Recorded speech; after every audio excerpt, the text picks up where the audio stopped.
Cửa hàng dịch vụ thường để mèo thần tài trong quán, vậy nó giúp gì cho gia chủ?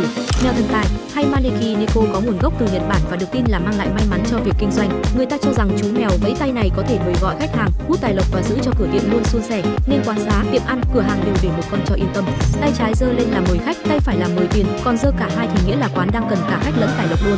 Màu sắc của mèo cũng được tin là mang theo ý nghĩa, màu vàng hút tiền, màu trắng mang lại may mắn, màu đen trừ xui, còn màu hồng thì hút nhân duyên. Quán nào để màu này chắc thiếu nhân sự quá nên cầu thêm người hoặc cũng có thể là gia chủ bị ế.